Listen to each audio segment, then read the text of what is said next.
Bonjour à tous, bienvenue sur Slymo. Voilà, la chaîne des investisseurs expatriés, entrepreneurs qui ont des idées sans frontières et des investissements sans frontières. Voilà, donc on va partir sur cette deuxième partie, ce qu'on appelle les prix au mètre carré.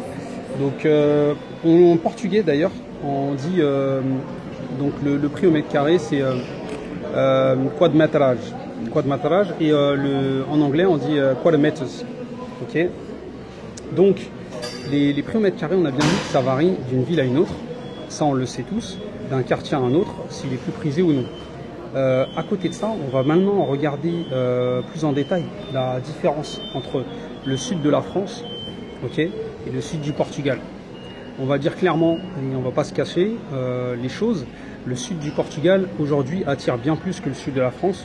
Bon, Saint-Tropez, ça attire toujours autant de personnes, et Cannes et le festival de Cannes, mais de manière générale, le Portugal est vraiment la destination clé. Et j'en reviendrai tout à l'heure justement dessus pour dire pourquoi et les atouts que cette région porte. Donc tout d'abord, on va regarder un petit tableau et vous allez voir que au niveau du prix, on est pas mal. Donc là, on va aller sur Paris. Paris, on va prendre, allez, on va dans les Yvelines. La seule région que je connais pas, on va dire par cœur, de la région parisienne. Alors voilà, hop, là on va aller, je crois que c'est Carrière sous Poissy, vers ici là. Ah non, Poissy, ok, donc Poissy, bon bah tiens, Carrière sur Poissy, ici on est à 3520 €, Carrière sous Poissy, ok. On est sur un prix, quand on se souvient de la partie 1 pour ceux qui ont suivi tout à l'heure, on est sur un prix qui est au-dessus un peu des régions françaises, outre la Gironde, Bordeaux et les Alpes-Maritimes. Voilà. Donc, mais sinon, ça reste dans les régions les plus chères. Ok. Bien sûr. Là, maintenant, on va faire le comparatif avec la région hypercentre parisien. On va aller dans le 5e, premier arrondissement, peu importe, et on va se rendre compte que là, du coup, les prix montent. 7e arrondissement, allez, premier arrondissement, Châtelet, Les Halles, etc. Rambuteau, Rivoli, voilà. Là, on est tout de suite passé à 12 800 €. Donc, vous voyez, les prix, c'est pas du tout les mêmes, c'est pas tous les mêmes investisseurs et investissements. Donc, vous avez aussi des biens qui sont plus rares des fois. Voilà, c'est des investissements différents. Donc, ce qu'on va voir, c'est si on prend la haute fourchette parisienne et de Côte d'Azur, là, on va retourner sur la Côte d'Azur d'ailleurs, pour faire le comparatif entre le Portugal, Sud Portugal, l'Algarve et le sud de la France.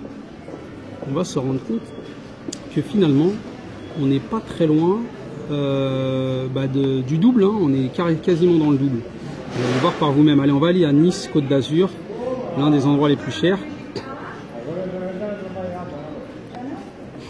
Voilà, Nice. Ok. Là, on est à Nice.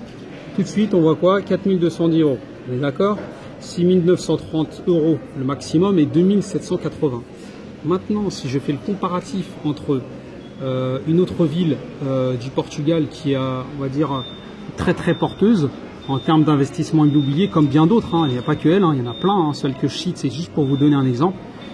2133 € au mètre carré, donc c'est 2 fois moins que ici, tout simplement, c'est du x2, hein, c'est du x2. Et on est sur une ville qui attire autant de monde. Si je prends Faro avec l'aéroport et toutes les villes avoisinantes qu'il y a autour, Faro, on est ici, on est à 1891 € le mètre carré, c'est la moyenne, hein, et 2025 €. Ok. Donc maintenant, juste pour finir, si vous faites vos calculs, donc on va récapituler sur un marché sud Algarve, donc sud Portugal, bord de mer. Bien entendu, tout va dépendre de la géolocalisation, hein. Si vous êtes plein bord de mer, vue sur mer, forcément les prix au mètre carré c'est pas les mêmes. Mais déjà en termes de tendance, au niveau de la moyenne, vous êtes 2 fois moins cher au Portugal. Aujourd'hui, c'est pas forcément le cas. Faut vraiment avoir des bons coups, parce que le marché de l'immobilier a énormément évolué ici depuis la crise financière. Mais il y a encore beaucoup de choses à faire. Pourquoi? Parce que ici, il y a ce qu'on appelle la high season, la haute saison. La haute saison, ça cartonne. Donc la haute saison, c'est de quand à quand? C'est du mois de mai à septembre. Ici, ça reprend l'école le 15 septembre. Et le 15 septembre, croyez-moi, ici, il y a encore des canicules. Donc du coup, les Irlandais, les Anglais, les Écossais, les gens qui viennent en vacances depuis longtemps, les Français, ici, viennent toute la saison de mai minimum et maximum, pardon, c'est même depuis février jusqu'à septembre-octobre. En décembre, il fait encore bon. Donc, vous voyez déjà en termes de haute saison, donc les gens, ils font quoi? Ils mettent en haute saison leurs biens, ce qui est important, et en basse saison, bah, ils font du plus régulier. Donc voilà, donc n'hésitez pas, j'aurai plus d'infos dans le groupe fermé, n'hésitez pas à m'envoyer un mail, et je vous rajoute dans le groupe fermé pour le Portugal, Sud-Portugal. On a une sacrée équipe et fait que de grossir. Je vous souhaite une bonne journée et plein de bonnes choses. N'hésitez pas à laisser un petit like à la chaîne. Donc voilà, allez, à plus tard, ciao ciao, até logo, see you soon, check.